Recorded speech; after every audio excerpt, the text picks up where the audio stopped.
Hər vaxtınız xeyir, Obyektiv efirdədir.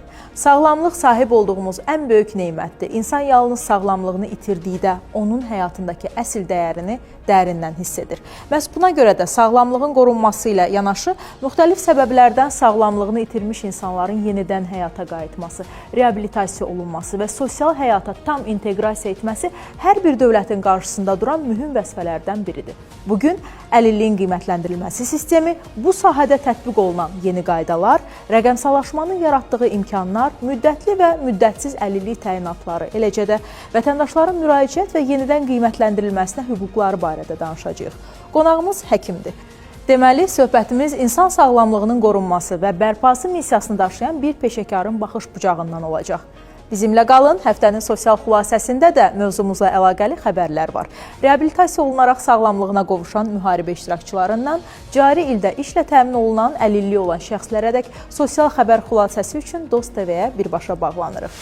Hər vaxtınız xeyir Mehri. Salam, hər vaxtınız xeyirli olsun xanım. Sizi və izləyicilərinizi Dost TV-nin studiyasından salamlayıram.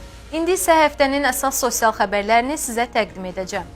Heydər Əliyev Fondunun vitse-prezidenti, İdeya İctimai Birliyinin təsisçisi və rəhbəri Leyla Əliyeva və Bakı Media Mərkəzinin rəhbəri Arzu Əliyeva Lənkəran şəhərindəki 5 saylı uşaq evi sosial xidmət müəssisəsini ziyarət ediblər.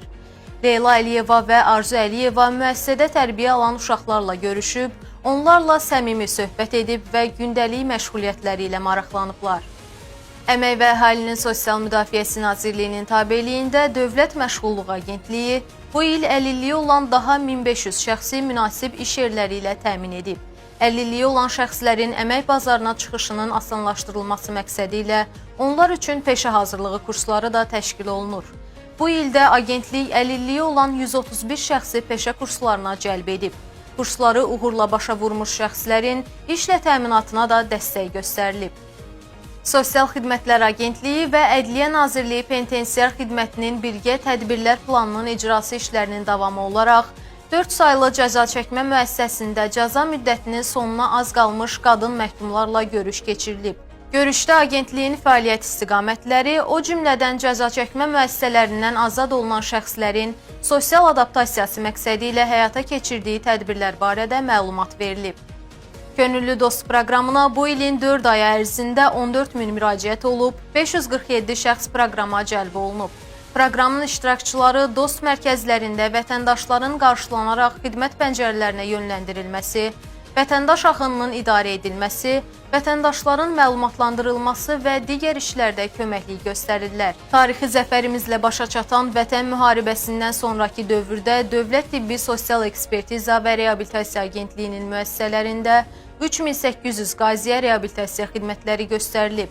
Aparılan işlərin nəticəsi olaraq həmin qazilərimizdən artıq 300-ədək şəxs reabilitasiya olunaraq əvvəlki sağlamlıqlarına qovuşub və əlilliklərini geridə qoyublar. Belə xanım, bizim bugünlük çatdıracaqlarımız bu qədər. Sağ olun, salamat qalın. Təşəkkür edirəm Mehri. Dost TV ilə birbaşa bağlantını izləyirdiniz. Bugün əlilliyin qiymətləndirilməsindən danışacağıq. Mövzunu bütün aspektləri ilə dəyərləndirmək üçün studiyamızın qonağı Dövlət Tibbi Sosial Ekspertiza və Reabilitasiya Agentliyinin Tibbi Sosial Ekspertiza Xidmətinin Təşkili Departamentinin müdir müavini İlkin Yusifovla söhbətimizə başlayırıq. İlkin həkim, xoş gördük sizi, xoş gəlmisiniz Obyektivə. Xoş gördük. Nazirlər Kabineti tərəfindən istehsalatda peşə əmək qabiliyyətinin itirilməsi dərəcəsinin müəyyən edilməsi ilə bağlı qaydalar təsdiqləndi. Bundan sonra vəziyyət necə olacaq? İstərdim bu barədə məlumat verəsiniz. İstehsalatda bədbəxt hadisələr və peşə xəstələri nəticəsində sağlamlığına zərər dəymiş sığorta olunanların peşə əmək qabiliyyətinin itirilmə dərəcəsinin təyini barədə yeni qərar qüvvəyə minmişdir. Bildirmək istəyirəm ki, bu qərara qədər Azərbaycanda bu istiqamətdə hər hansı bir hüquqi normativ akt yox idi. Peşə xəstəliyi və istehsalat cəzası almış şəxslərin peşə əmək qabiliyyətinin itirilmə dərəcəsi orqanizmin funksiyalarının pozulma faizinə uyğun olaraq tibbi sosial ekspert komissiyaları tərəfindən müəyyən edilirdi. Lakin bu qərar yeni, təkmil, daha innovativ və sosial yönümlü bir qərardır.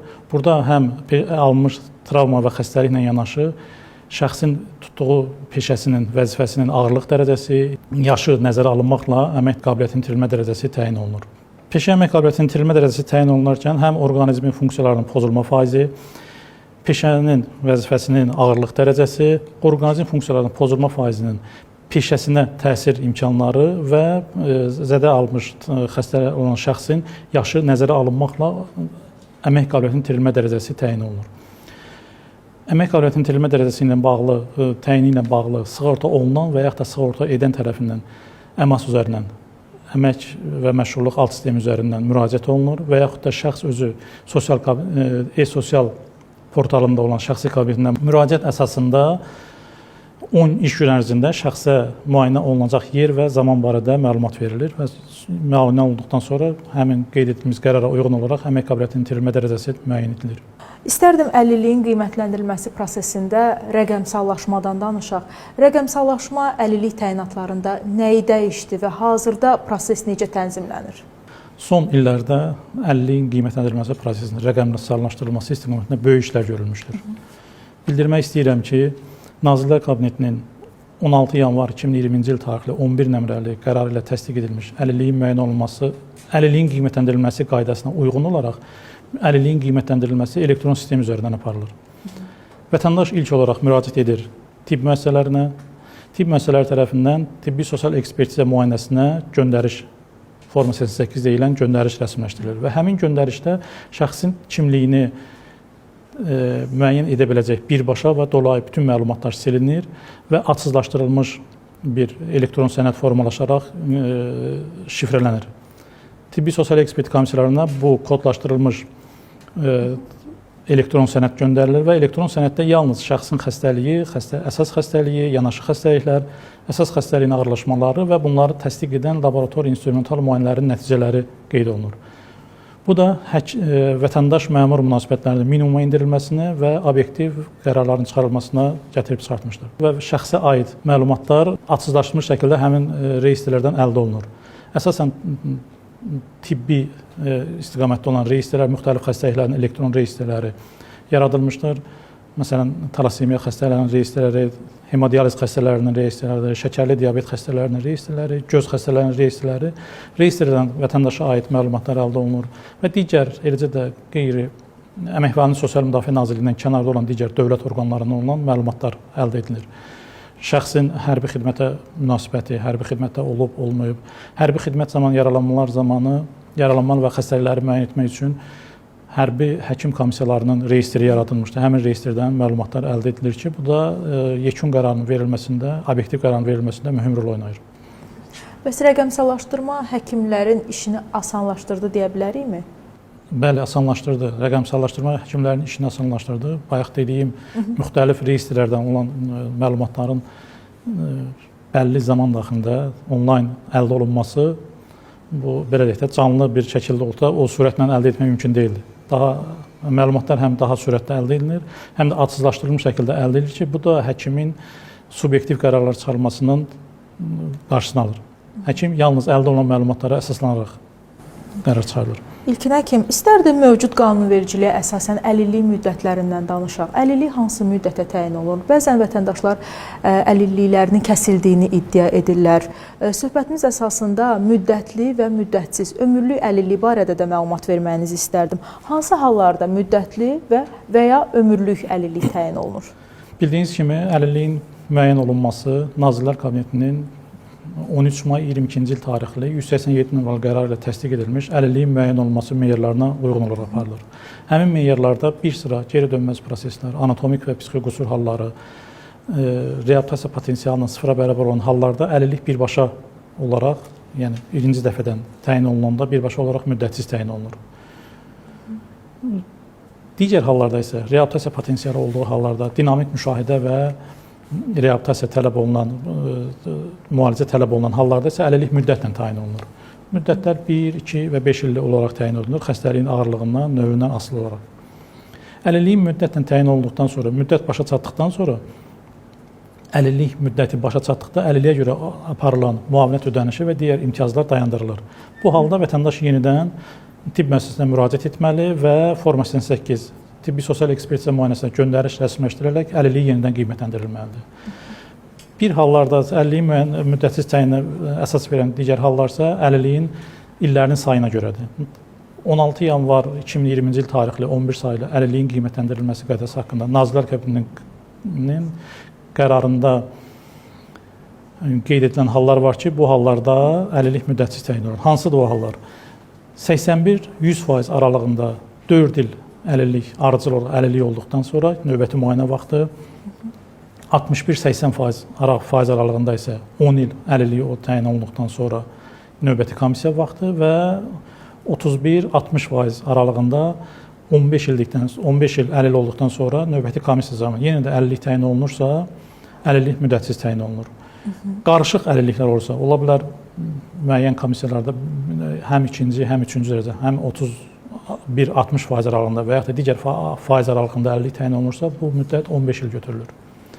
Bir də əlilliyi müddətsiz təyin əsas verən hallardan biri də yaşa görə pensiya almaq hüququ olan şəxslərdə əlillik təyin olunursa, əlillik müddətsiz təyin olunur. Bəs hansı hallarda vətəndaş əlilliyinin qiymətləndirilməsi üçün yenidən müraciət edə bilər? Əlilliyin qiymətləndirilməsi üçün yenidən müraciət halları əlillik müddəti bitdiyi hallarda, əlillik müddəti bitmədiyi halda isə əlilliyin səbəb əlaqəsinin dəyişdirilməsi üçün və yaxud da səhhətində olan ciddi ağırlaşmalarla bağlı əlilliyin yenidən qiymətləndirilməsi üçün müraciət edə bilərlər. İstərdim bu məqama da toxunaq. Əlilliyin təyinatı ilə bağlı müraciət zamanı qərardan razı qalmayan vətəndaşlar nə etməlidir, hara müraciət etməlidir, onlarla bağlı proses necə tənzimlənir? Əlilliyin qiymətləndirilməsindən narazı qalan vətəndaşlarımızın müraciət üçün əlçatan bir sistem yaradılmışdır Dövlət Tibbi Sosial Ekspertiza və Reabilitasiya Agentliyi tərəfindən. Həm CERA.gov.az saytından onlayn növbə götürərək agentliyin özündə və ərazi tibbi sosial ekspert komissiyalarına vətəndaşlar müraciət edərək müayinə olunaraq yenidən əlillik vəziyyəti qiymətləndirilə bilər.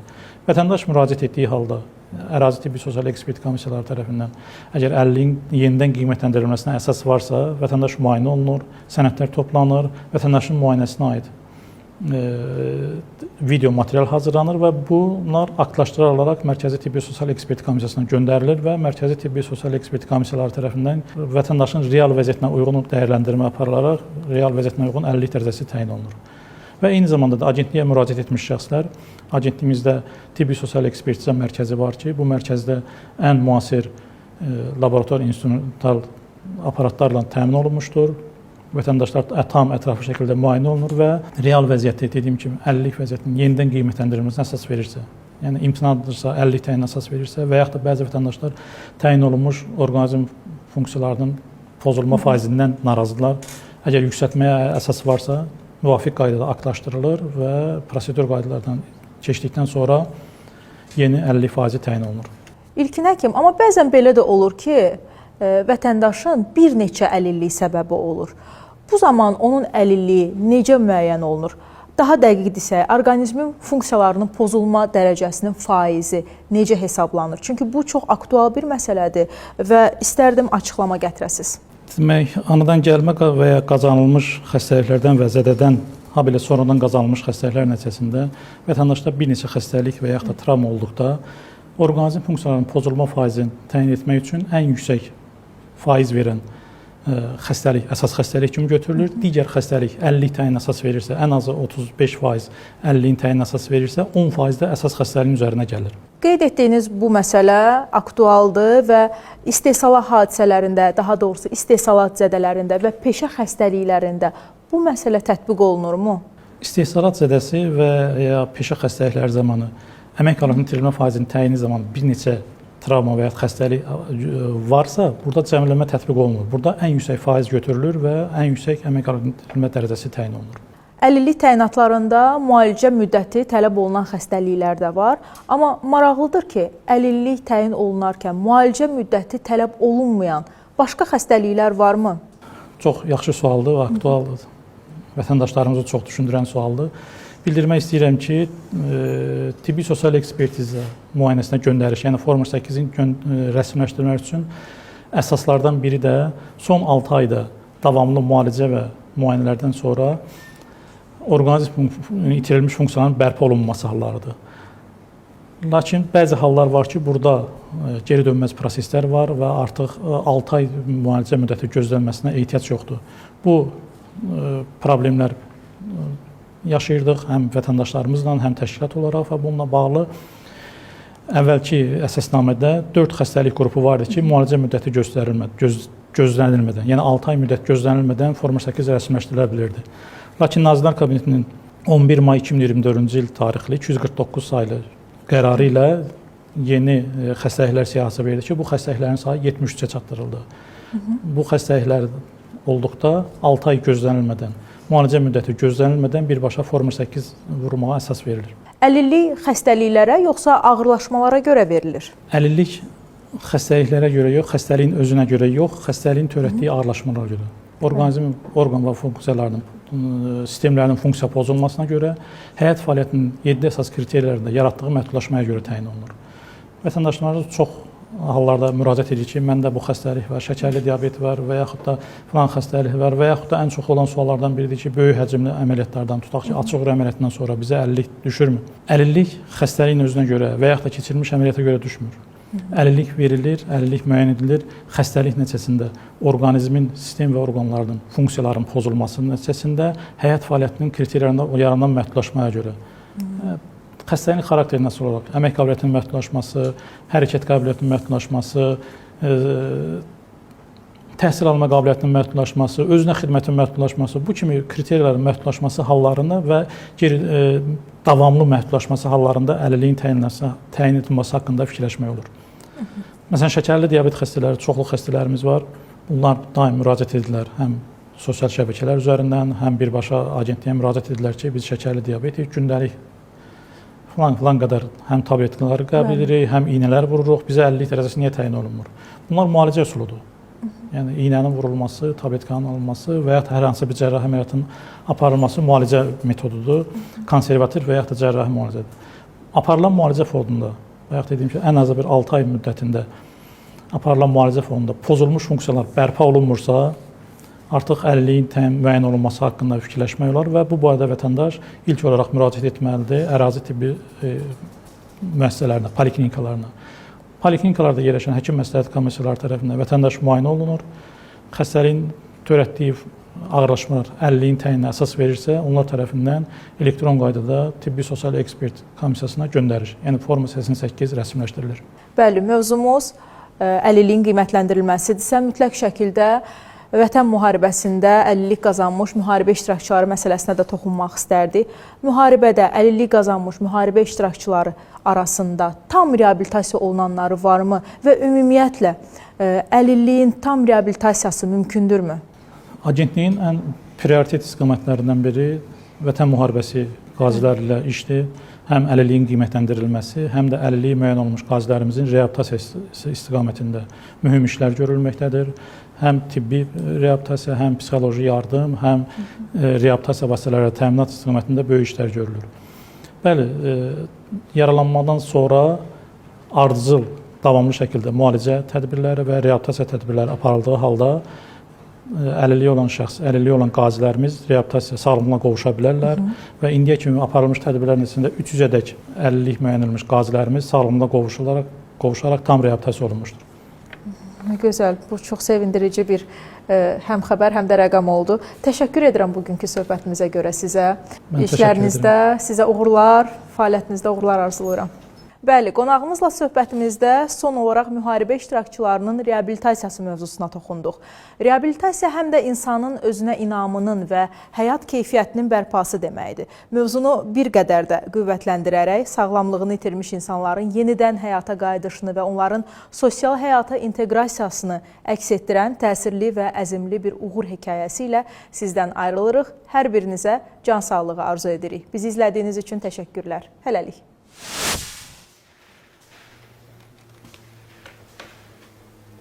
Mən Eminov Emin Bakı metropolitenində böyük elektrik mexaniki vəzifəsində çalışıram. Bura gəlinə qədər mənim müharibə yolum olub. İnanmayacaqsınız, amma əlilliyim də olub.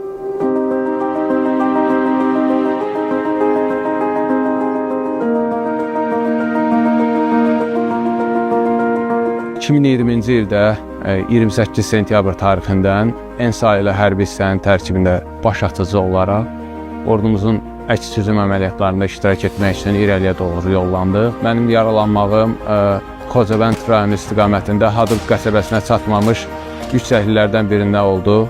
sağ əlimdən yaralandım. Bir neçə gündən sonra isə təxliyə gəldi və yaralıları apardı. Bakıya, Mərkəzi Hərbi Hospitala gətirdilər. Mərkəzi Hərbi Hospitala gəldiyim ilk günlərdə mən 3 ağır əməliyyat keçirdim. Mənim əlin kəsilmə ehtimalı var idi. Mərkəzi Hərbi Hospitalın həkimləri sayəsində mənim qolum kəsilməkdən xilas oldu. Əlilliyim təyin olunduqdan sonra müxtəlif reabilitasiya xidmətləri aldım. Bakı Reabilitasiya Mərkəzində əlimin və barmaqlarımın funksiyalarının bərpası üçün əl terapiyasından, masaj terapiyasından, miyosimülyasiyalardan, otbək kimi xidmətlərdən faydalandım. Mən reabilitasiya oldum. Reabilitasiya xidmətləri qəbul edənə qədər mənim biləyim ümumiyyətlə işləmirdi, barmaqlarımın hərəkət eləmirdi, heç bir hərəkəti yox idi. Bu xidmətləri qəbul etdikdən sonra gördüyünüz kimi biləyim aktiv hərəkət eləyə bilir. Barmaqlarım qismən olsa da öz funksiyasını bərpa eləyib. 2022-ci ilin fevral ayından etibarən mən metropolitində öz işimə davam elədim. Aldığım reabilitasiya xidmətləri məni həyata yenidən qaytardı. İstəyirəm hamı bilsin ki, mənə əlillik yox, həyata sağlam şəkildə davam etmək lazımdır.